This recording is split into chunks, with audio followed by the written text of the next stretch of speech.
കൽപ്പാത്തി രഥോത്സവത്തിൽ അഗ്രഹാര വീഥികൾ ഇങ്ങനെ നിറഞ്ഞ് കവിഞ്ഞൊഴുകുന്ന സാഹചര്യമാണ് ഉള്ളത്. വിവിധ നാടുകളിൽ നിന്ന്, വിവിധ ദേശങ്ങളിൽ നിന്നൊക്കെ ആളുകൾ അഗ്രഹാരത്തേക്ക് ഇങ്ങനെ വരുന്നു. വലിയ രീതിയിൽ വിശ്വാസികളുടെ തിരക്ക് അനുഭവപ്പെടുന്നു എന്നുള്ളത് തന്നെയാണ്.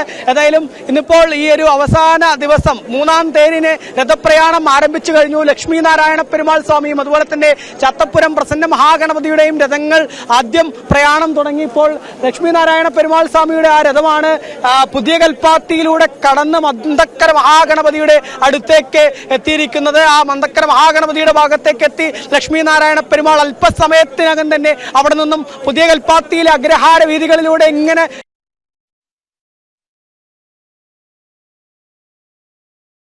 മഹാഗണപതിയും വിശാലാക്ഷി സമേത വിശ്വനാഥ സ്വാമിയുടെയും അതുപോലെ തന്നെ പരിവാര ദേവതകളുടെയും ഒക്കെ രഥങ്ങൾ തേരുമുട്ടിയിലേക്ക് എത്തും. തേരുമുട്ടിയിൽ ആ പ്രശസ്തമായ ദേവരഥ സംഗമം അല്ലെങ്കിൽ അത്തരത്തിലൊരു ചടങ്ങില്ലെങ്കിൽ പോലും ആ രഥങ്ങളെല്ലാം ഒരുമിച്ച് തേരുമുട്ടിയിൽ അല്ലെങ്കിൽ വിശാലാക്ഷി സമേത വിശ്വനാഥ സ്വാമിയുടെ അടുത്തേക്ക് എത്തുന്ന വേള ആ സമയം കാണുന്നതിന് വേണ്ടി ഒരുപാട് ആളുകളാണ് ഇപ്പോൾ തടിച്ചുകൂടി നിൽക്കുന്നത്. നമുക്ക് കൽപ്പാത്തിയിലെ തന്നെ കൽപ്പാത്തിക്കാരനായ വിശ്വനാഥ് അദ്ദേഹം കൂടെ ചേരുന്നുണ്ട്.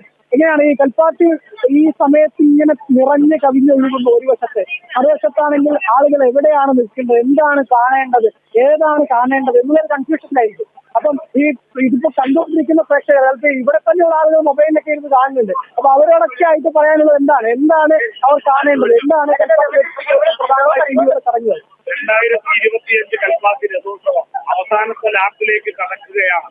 ജനസഹസ്രങ്ങളാണ് കൽപ്പാത്തിയുടെ എല്ലാ രഥോത്സവ വീഥികളിലും നടക്കുന്നത്.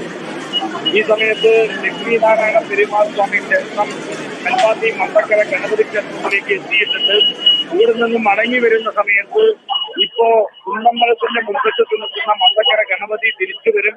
ഏകദേശം നമ്മൾ നിൽക്കുന്ന ഈ ഭാഗത്തായിരിക്കും അമ്മാവനായിട്ടുള്ള ശ്രീകൃഷ്ണനെ മരുമകനായിട്ടുള്ള ഗണപതി ക്രോസ് ചെയ്യുന്ന ഒരു ആചാരപരമായിട്ടുള്ള ശരിക്കും ഒരു മാറ്റം ഇവിടെയാണുള്ളത്. മറ്റൊന്ന് ഒരു 7 മണി 7:15 മന്തക്കര ഗണപതി ഒഴിച്ചിട്ടുള്ള ബാക്കി എല്ലാ രഥങ്ങളും കൂടി കുന്നമ്പല പരിസരത്ത് ഒന്നിച്ചു ചേരും.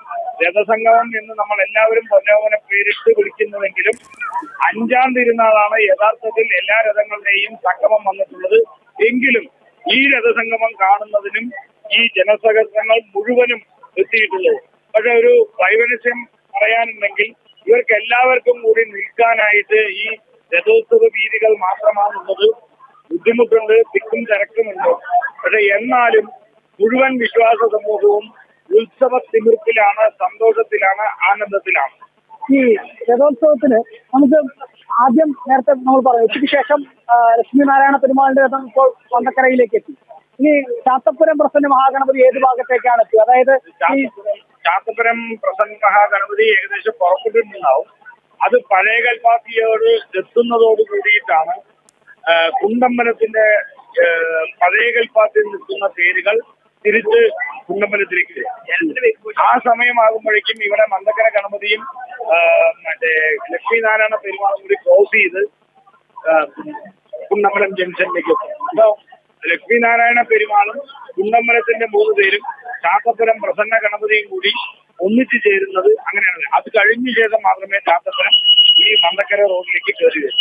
രഥോത്സവത്തിന്റെ ഈ ഒരു ചരിത്രം എന്താണ്? അതുപോലെ തന്നെ എങ്ങനെയാണ് ഇവിടെ ഇപ്പൊ നമ്മൾ നിൽക്കുന്നത് പുതിയ കൽപ്പാത്തിയിലാണ്. തൊട്ടപ്പുറം നേരത്തെ പറഞ്ഞു മറ്റ് രഥങ്ങളൊക്കെ ഉള്ളത് പഴയ കൽപ്പാത്തിയാണ്. ഈ പുതിയ കൽപ്പാത്തിയും പഴയ കൽപ്പാത്തിയൊക്കെ എങ്ങനെയാണ്? ഈ രഥോത്സവം എന്ന് പറയുന്നത് വർഷത്തിൽ 365 ദിവസവും വിശ്വാസപൂർവ്വം ക്ഷേത്രത്തിലേക്ക് പോകും. ഒരു ദിവസം നമ്മളെ കാണുന്നതിന് വേണ്ടി ദേവന്മാര് രഥത്തിൽ കയറി വരുന്നതാണ്. ഇവിടെ കൽപ്പാത്തിയെ സംബന്ധിച്ചിടത്തോളം അതിന്റെ പൈതൃക മൂല്യങ്ങളുടെ കലവറയായതുകൊണ്ട് തന്നെയാണ് കാശിയിൽ പാതി കൽപ്പാത്തി എന്നറിയപ്പെടുന്നത് കൊണ്ടാണ് എല്ലാവരും ഇവിടെ ഒതുക്കിയിട്ടുള്ളത്. കൽപ്പാത്തി എന്ന് പറയുന്നത് ഏകദേശം കുണ്ടമ്പല പരിസരമാണ് കൽപ്പാത്തി എന്ന പേരിൽ അറിയപ്പെടുന്നത്. അവിടെ ശിവക്ഷേത്രം ഉണ്ടായിരുന്നു. ആ ശിവക്ഷേത്ര സന്നിധിയിൽ നിന്നും ശിവന്റെ ദൃഷ്ടി നേരെ കിഴക്ക് ഭാഗത്ത് ഏകദേശം വർഷത്തിൽ 2-3 തവണ തീ കത്തുന്നതുമായി ബന്ധപ്പെട്ട് പ്രശ്നം വെച്ച് നോക്കിയപ്പോഴാണ് അവിടെ ശിവപുത്രനായിട്ടുള്ള ഒരു മഹാഗണപതിയെ തന്നെ പ്രതിഷ്ഠിക്കണം എന്ന പേരില് മഹാഗണപതി ക്ഷേത്രം മന്തക്കര മഹാഗണപതി വന്നത്. അങ്ങനെയാണ് പഴമക്കാർ പറഞ്ഞു തന്നിട്ടുള്ള അറിവ്. അതിന്റെ അടിസ്ഥാനത്തിലാണ് മന്ദക്കര ഗണപതി മുതൽ ഈ രഥോത്സവ വീതിയുടെ പകുതി വരെ പുതിയ കൽപ്പാത്തി എന്ന്. അപ്പൊ കൽപ്പാത്തി, പുതിയ കൽപ്പാത്തി, പഴയ കൽപ്പാത്തി എന്ന് കൽപ്പാത്തിയിൽ തന്നെ 3 സ്ഥലങ്ങൾ ഈ കൽപ്പാത്തിക്ക് അകത്തുണ്ട്. ഇത് കൂടാതെ ചാത്തപ്പുരവും കൂടി ചേരുന്നതാണ് ഈ കൽപ്പാത്തി രഥോത്സവത്തിന്റെ 4 ക്ഷേത്രങ്ങൾ. ഈ രഥോത്സവം എന്നുള്ളത് ഇവിടെയുള്ള ബ്രാഹ്മണ സമൂഹം എങ്ങനെ വന്നതാണ്? എങ്ങനെയാണ് ഇത്? നേരത്തെ ഞാൻ അറിയാൻ സാധിച്ചിട്ടുള്ളത് തമിഴ്നാട്ടിലെ വയൂരനാഥ ക്ഷേത്രത്തിലെ ഉത്സവവുമായി ഇതിന് വളരെ സാമ്യമുണ്ട് എന്നുള്ളതും, അതുപോലെ തന്നെ അവിടെ നിന്നുള്ള തമിഴ് ബ്രാഹ്മണർ രാജാവിന്റെ ക്ഷണം സ്വീകരിച്ച് കൽപ്പാത്തിയിലേക്ക് എത്തിയതും അത്തരത്തിൽ തന്നെയാണ്. അതേ തരത്തിൽ തന്നെയാണ്. ഏകദേശം കൽപ്പാത്തിയുടെ പഴമ നോക്കുകയാണെങ്കിൽ 600 വർഷത്തോളം പഴക്കമുണ്ട് എന്നാണ് അറിയാൻ സാധിക്കുന്നത്. നേരത്തെ അരുൺജി സൂചിപ്പിച്ചതുപോലെ തന്നെ ഈ അന്നത്തെ രാജാവിന് തമിഴ് ആചാരപ്രകാരം ഈ ക്ഷേത്രങ്ങളിലെ പൂജ നടക്കണമെന്ന്, ശിവക്ഷേത്രത്തിൽ പൂജ നടക്കണമെന്നൊരു ആഗ്രഹത്തിന്റെ അടിസ്ഥാനത്തിലാണ് തമിഴ്നാട് മായവനം 2-3 സ്ഥലങ്ങളിലുള്ള ബ്രാഹ്മിൻ സ്ഥാനം ഇവിടെ വന്ന് അന്നത്തെ കാലത്ത് ഇവിടെ വന്നു. ആ വരുന്ന ബ്രാഹ്മിൻസിന് ഒരേ ഒരു നിബന്ധന മാത്രം ഉണ്ടായിരുന്നു. ഒരു പുഴയുണ്ടെങ്കിൽ മാത്രം അതിന്റെ അരികിൽ മാത്രമേ താമസിക്കൂ. അങ്ങനെയാണ് കൽപ്പാത്തി ഭാരതപ്പുഴയുടെ കൈവരിയായ കൽപ്പാത്തി പുഴയോരത്ത് ഇവർ വന്ന് താമസിക്കാൻ തുടങ്ങിയത് എന്നതാണ് സങ്കല്പം. അതേപോലെ തന്നെ ശിവന്റെ പ്രതിഷ്ഠയും വരുന്നത് വർഷങ്ങൾക്ക് മുമ്പ് കാശിയിൽ നിന്നും കൊണ്ടുവന്ന ആ ശിവലിംഗമാണ്. കൽപ്പാത്തിയിൽ അങ്ങനെ ദേവരഥ പ്രയാണം ആരംഭിച്ചിരിക്കുകയാണ്. കണ്ണുകളെല്ലാം കൽപ്പാത്തിയിലാണ്. ലക്ഷ്മിനാരായണ പെരുമാളിന്റെയും ചാത്തപുരം പ്രസന്ന മഹാഗണപതിയുടെയും മന്ദക്കര മഹാഗണപതിയുടെയും വിശാലാക്ഷി വിശ്വനാഥ സ്വാമിയുടെയും പരിവാര ദേവതകളുടെയും രഥം അങ്ങനെ അഗ്രഹാര വീഥികളിൽ പ്രയാണം നടത്തുന്ന ഒരു കാഴ്ചയാണ് പ്രേക്ഷകർ ഇപ്പോൾ കണ്ടുകൊണ്ടിരിക്കുന്നത്. വൈകിട്ട് 6 മണിക്ക്, അതായത് അല്പസമയത്തിനകമാണ് ഈ ദേവരഥ സംഗമം നടക്കുക.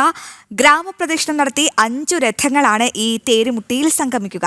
വലിയ തിരക്കാണ് ഈ അഗ്രഹാര വീഥികളിൽ അനുഭവപ്പെടുന്നത്. അവിടുത്തെ ജനങ്ങളെല്ലാം ഒരു ഉത്സവ പ്രതീതിയിലാണ്. അഗ്രഹാര വീഥികളിൽ ഭഗവത് സ്തുതികൾ നിറയുന്നൊരു കാഴ്ച, അതിമനോഹരമായൊരു കാഴ്ചയാണ് കൽപ്പാത്തി തെരുവുകളിൽ നിന്നും പ്രേക്ഷകർ ഇപ്പോൾ കണ്ടുകൊണ്ടിരിക്കുന്നത്. കൽപ്പാത്തിയിൽ അങ്ങനെ രഥപ്രയാണം ആരംഭിച്ചിരിക്കുന്നു. തഞ്ചാവൂരിലെ ഈ കാവേരി നദീതീരത്തിലുള്ള മായപുരം ഗ്രാമത്തിൽ നിന്ന് നൂറ്റാണ്ടുകൾക്ക് മുൻപ് കുടിയേറി പാർത്തവരാണ് ഈ കൽപ്പാത്തിക്കാർ എന്നാണ് ചരിത്രം. അപ്പോൾ ഈ രഥോത്സവത്തിന്റെ ഉൽപ്പത്തിയെക്കുറിച്ച് നിരവധി ചരിത്രങ്ങൾ നിലനിൽക്കുന്നുണ്ട്, പലതരം വിശ്വാസങ്ങൾ നിലനിൽക്കുന്നുണ്ട്.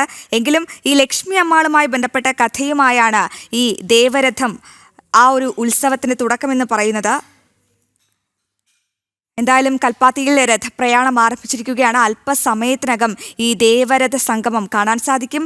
ലക്ഷ്മിനാരായണ പെരുമാളിന്റെയും ചാത്തപുരം പ്രസന്ന മഹാഗണപതിയുടെയും മന്ദക്കര മഹാഗണപതിയുടെയും വിശാലാക്ഷി വിശ്വനാഥ സ്വാമിയുടെയും പരിവാര ദേവതകളുടെയും രഥം അഗ്രഹാര വീഥികളിൽ പ്രയാണം നടത്തുന്ന കാഴ്ചയാണ് പ്രേക്ഷകർ കാണുന്നത്. കൽപ്പാത്തിയിലാണ് എല്ലാ കണ്ണുകളും. അല്പസമയത്തിനകം വൈകിട്ട് 6 മണിയോടുകൂടിയാണ് ഈ ദേവരഥ സംഗമം നടക്കുക.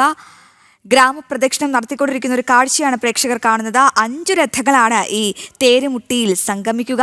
ഈ ഒരു ദേവരഥ സംഗമം കാണാൻ കേരളത്തിൽ നിന്നും തമിഴ്നാട്ടിൽ നിന്നും വലിയൊരു ഭക്തജന തിരക്കാണ് ആ കൽപ്പാത്തി വീഥിയിൽ കാണുന്നത്. വലിയ തിരക്കാണ് ഈ അഗ്രഹാര വീഥികളിൽ അനുഭവപ്പെടുന്നത്. അതോടൊപ്പം ഈ അഗ്രഹാര വീഥികളിൽ ഭഗവത് സ്തുതികൾ നിറയുകയാണ്. എല്ലാവരും ഒരേ ആവേശത്തോടെ, ഒരേ ഭക്തിയോടുകൂടി ഈ ദേവരഥ സംഗമത്തിൽ അലിഞ്ഞു ചേരാൻ എത്തിയിരിക്കുകയാണ് കൽപ്പാത്തി തെരുവുകളിൽ. സമയത്തിനകം തന്നെ ഈ ദേവരഥ സംഗമം നടക്കും. ലക്ഷ്മിനാരായണ പെരുമാളിന്റെയും ചാത്തപുരം പ്രസന്ന മഹാഗണപതിയുടെയും മന്ദക്കര മഹാഗണപതിയുടെയും വിശാലാക്ഷി വിശ്വനാഥ സ്വാമിയുടെയും പരിവാര ദേവതകളുടെയും രഥം അഗ്രഹാര വീഥികളിൽ പ്രയാണം നടത്തുന്ന അതിമനോഹരമായ ഒരു കാഴ്ചയാണ് പ്രേക്ഷകർ കാണുന്നത്. ഇതിന് സാക്ഷ്യം വഹിക്കാൻ നിരവധി പേരാണ്, പതിനായിരക്കണക്കിന് ഭക്തജനങ്ങളാണ് ആ തെരുവിൽ ഒഴുകിയെത്തിയിരിക്കുന്നത്. ഈ തുലാം അവസാനത്തോടെ ധ്വജാരോഹണം തുടങ്ങി വൃശ്ചികം 1 അവരോഹണം എന്നതാണ് ഈ രഥോത്സവത്തിന്റെ ഒരു കണക്കെന്ന് പറയുന്നത്. 4 ക്ഷേത്രങ്ങളിലായാണ് കൊടിയേറ്റ്. 2 ദിവസങ്ങളിലായി ഈ പരിവാര സമേതനായ വിശ്വനാഥ സ്വാമിയുടെയും മന്ദക്കര ഗണപതിയുടെയും തേരുകൾ പ്രയാണം നടത്തിക്കഴിഞ്ഞു. ഇനി ലക്ഷ്മിനാരായണ പെരുമാൾ ക്ഷേത്രത്തിലും ഇനി ലക്ഷ്മിനാരായണ പെരുമാൾ ക്ഷേത്രത്തിലും ചാത്തപുരം മഹാഗണപതി ക്ഷേത്രത്തിലും രഥാരോഹണത്തിന് ശേഷം 1 വർഷക്കാലം കാത്തിരുന്ന ദേവരഥ സംഗമത്തിന് നേരമാണ്. വിവരങ്ങളുമായി അരുൺ ചേരുന്നുണ്ട്. അരുൺ, എപ്പോഴാണ് ഈ ദേവരഥ സംഗമം? നിലവിൽ ഈ 5 തേരുകളും എവിടെയാണ് അരുൺ? ഇപ്പോൾ ഈ ദേവരഥ സംഗമത്തിന് മുന്നോടിയായി ദേവരഥങ്ങളുടെ പ്രയാണം പുരോഗമിച്ചുകൊണ്ടിരിക്കുന്ന സാഹചര്യമാണ് ഉള്ളത്. നേരത്തെ ഞാൻ പറഞ്ഞിരുന്നു, അതായത് പ്രധാനമായിട്ടും രഥസംഗമത്തിന് ഈ ഇന്നിപ്പോൾ ഏറ്റവും അവസാനത്തെ 3-ാം തേര് ദിവസം ആദ്യം കടന്നു വരുന്നത് ലക്ഷ്മിനാരായണ പെരുമാളിന്റെ രഥമാണ്. ലക്ഷ്മിനാരായണ പെരുമാളിന്റെ രഥം ഇപ്പോൾ പുതിയ കൽപ്പാത്തിയുടെ മധ്യഭാഗം കടന്ന് മന്തക്കര മഹാഗണപതി ക്ഷേത്രത്തിന് മുന്നിലേക്ക് എത്തിക്കഴിഞ്ഞു. അതോടൊപ്പം തന്നെ ചാത്തപ്പുരത്തു നിന്നും പ്രസന്ന മഹാഗണപതിയുടെ രഥം വരുന്നുണ്ട്. ചാത്തപ്പുരം പ്രസന്ന മഹാഗണപതിയുടെ രഥത്തിനൊപ്പം തന്നെ വിശാലാക്ഷി സമേത വിശ്വനാഥ സ്വാമിയുടെയും പരിവാര ദേവതകളുടെയും രഥങ്ങളും ഏരുമുട്ടി ഭാഗം ലക്ഷ്യമാക്കി വന്നുകൊണ്ടേയിരിക്കുന്ന കാഴ്ചയുണ്ട്. അതേസമയം തന്നെ ഈ മന്തക്കര മഹാഗണപതിയുടെ രഥം തിരികെ മന്തക്കര മഹാഗണപതി ക്ഷേത്രത്തിലേക്ക് പോകുന്ന കാഴ്ചയാണ്. ആ മന്തക്കര മഹാഗണപതി ക്ഷേത്രത്തിലേക്ക് രഥം പോകുമ്പോൾ പുതിയ കൽപ്പാത്തിയുടെ മധ്യഭാഗത്തെ ഏറെക്കുറെ പുതിയ കൽപ്പാത്തിയുടെ മധ്യഭാഗത്ത് വെച്ച് ഈ മന്തക്കര മഹാഗണപതിയുടെ രഥവും ഒപ്പം തന്നെ എതിരെ മറ്റൊരു രഥമായ ലക്ഷ്മിനാരായണ പെരുമാൾ സ്വാമിയുടെ രഥവും ഈ പുതിയ കൽപ്പാത്തിയുടെ മധ്യഭാഗത്ത് വെച്ച് സംഗമിക്കും. അതായത് അമ്മാവനും മരുമാവനും തമ്മിൽ സംഗമിക്കുക എന്നുള്ളത് ഉൾപ്പെടെ ആ ഒരു സമയത്തെ വിശേഷിപ്പിക്കാറുണ്ട് എന്നുള്ളതാണ്. അങ്ങനെ ആ ഗണപതിയും അതുപോലെ തന്നെ ലക്ഷ്മിനാരായണ പെരുമാൾ സ്വാമിയുടെയും രഥങ്ങൾ പുതിയ കൽപ്പാത്തിയുടെ മധ്യഭാഗത്ത് വെച്ച് സംഗമിച്ച് അതിനുശേഷം ലക്ഷ്മിനാരായണ പെരുമാൾ സ്വാമിയുടെ രഥം അവിടെ നിന്നും കടന്ന് അത് തേരുമുട്ടി ഭാഗത്തേക്ക് എത്തും. ആ തേരുമുട്ടി ഭാഗത്തേക്ക് ലക്ഷ്മിനാരായണ പെരുമാൾ സ്വാമി എത്തുമ്പോൾ ആ ഭാഗത്തേക്ക് മറ്റ് രഥങ്ങൾ, അതായത് വിശാലാക്ഷി സമേത വിശ്വനാഥ സ്വാമിയും അതുപോലെ തന്നെ പരിവാര ദേവതകളുടെയും ഒപ്പം മറ്റൊരു രഥമായ ചാത്തപ്പുരത്തെ പ്രസന്ന മഹാഗണപതിയുടെയും രഥങ്ങൾ, അങ്ങനെ 5 രഥങ്ങൾ ഒരുമിച്ച് ആ സമയത്തേക്ക് എത്തുമെന്നുള്ളതാണ്. ആ സമയം എന്നുള്ളത് കൃത്യമായി പറയുമ്പോൾ ആ ഒരു നിമിഷത്തെ ദേവരഥ സംഗമം എന്ന് വിശേഷിപ്പിക്കാറുണ്ട്. കൽപ്പാത്തിക്കാർ അത്തരത്തിലൊരു ദേവരഥ സംഗമം എന്ന ചടങ്ങായിട്ടില്ല എന്ന് പറയാറുണ്ടെങ്കിൽ പോലും ഈ രഥങ്ങൾ അവിടെ എത്തുക എന്നുള്ളത്, ആ ഒരേ സമയത്ത് അവിടെ കാണാൻ സാധിക്കുക എന്നുള്ളത് വലിയ ഭാഗ്യമായിട്ടും വിശ്വാസപരമായിട്ടും വലിയ ശ്രേഷ്ഠമായിട്ടുള്ള കാര്യമായിട്ടും ഒക്കെയാണ് വിശ്വാസികൾ കരുതുന്നത് എന്നുള്ളത് തന്നെയാണ് അതിന്റെ പ്രത്യേകത എന്നുള്ളതാണ്. ഇപ്പോൾ ഏതായാലും രഥോത്സവത്തിന്റെ അത് അവസാന മണിക്കൂറുകളിലേക്ക് കടക്കുമ്പോൾ തിരക്ക് വലിയ രീതിയിൽ കൽപ്പാത്തിയിൽ അനുഭവപ്പെടുന്നു. അഗ്രഹാര വീതികളിൽ ആളുകൾ ഇങ്ങനെ തിങ്ങി വിങ്ങി നിൽക്കുന്ന കാഴ്ചയാണ് നമുക്ക് കാണാൻ സാധിക്കുന്നത്. ഓരോ വർഷം കഴിയുന്തോറും കൽപ്പാത്തിയിലെ തിരക്ക് ഇങ്ങനെ വർദ്ധിച്ചു വരുന്ന കാഴ്ചയാണ് ഇവിടെ ഉള്ളത് എന്നുള്ളതാണ്. അതെ, തീർച്ചയായും അരുൺ, അങ്ങനെ കൽപ്പാത്തിയിൽ ആ രഥപ്രയാണത്തിന്റെ കാഴ്ചകളാണ് പ്രേക്ഷകർ കണ്ടുകൊണ്ടിരിക്കുന്നത്. ലക്ഷ്മിനാരായണ പെരുമാളിന്റെയും ചാത്തപുരം പ്രസന്ന മഹാഗണപതിയുടെയും മന്തക്കര മഹാഗണപതിയുടെയും വിശാലാക്ഷി വിശ്വനാഥ സ്വാമിയുടെയും പരിവാര ദേവതകളുടെയും രഥം അഗ്രഹാര വീഥികളിൽ പ്രയാണം നടത്തുന്ന ഒരു കാഴ്ചയാണ് കാണുന്നത്. അല്പസമയത്തിനകം, അതായത് കൃത്യം വൈകിട്ട് 6 മണിക്കാണ് ഈ ദേവരഥ സംഗമം നടക്കുക.